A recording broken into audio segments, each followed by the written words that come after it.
आता थेट जाऊयात विधानसभेत, तिथे विजय वडेट्टीवार बोलतायत। संभाजी महाराजांच्या संदर्भात छावा पुस्तक येऊन किती वर्ष झाली आणि त्याच्या पुस्तकाचं चित्रपट येऊनही अनेक महिने झाले, पण लोकांची माती भडकवणे जात असेल, लोकांच्या मनात द्वेष निर्माण केला जात असेल, तर समाजात पेरलेले विष तुम्ही ही सगळी जबाबदारी कशी झटकून पडू शकता, हा खरा प्रश्न आहे। अध्यक्ष महोदय, काय काय बोलतात महाराष्ट्रामध्ये, कुणावर आज अटक झाली, कुणावर कारवाई झाली। एक माणूस नागपूरचा, तुमचे महाराज पळून गेलेत, बाजी प्रभू नसते तर तुमचे महाराज वाचले नसते, संभाजी महाराज यश, अशा प्रकारचं बोलणं आणि त्याला खुलेआम त्याला अटक होत नाही, हे कशाचं लक्षण आहे अध्यक्ष महोदय? हा कोणाचा हे करताय, कुठल्या पक्षाचा आहे हे न पाहता महाराजांचा अवमान करणारा त्याला आपण कसं सोडू शकतो?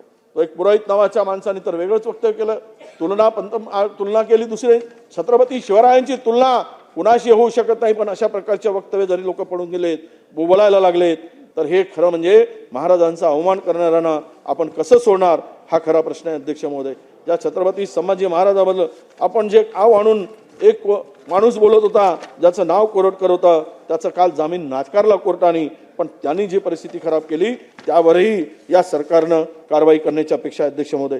काय झालं अध्यक्ष महोदय, या सगळ्यामध्ये कायदा सुव्यवस्थेचे 3-13 झाले अध्यक्ष महोदय। असं म्हणतात की महाराष्ट्र कायदा सुव्यवस्था राखणारा देशातील 1 नंबरचं राज्य होतं, परंतु आज मात्र या राज्याकडे संशयानं बघितलं जातं, या राज्याची पत कायदा सुव्यवस्थेमध्ये घसरल्याची परिस्थिती अध्यक्ष महोदय निर्माण झालेली आहे। अमरावतीमध्ये किती गुन्ह्यावर कुठलीच कारवाई होत नाही। अमरावतीचे एक डेप्युटी आरटीओ आहेत, फसवणूक प्रकरण त्यांचं गुलदस्त्यात आहे अध्यक्ष महोदय।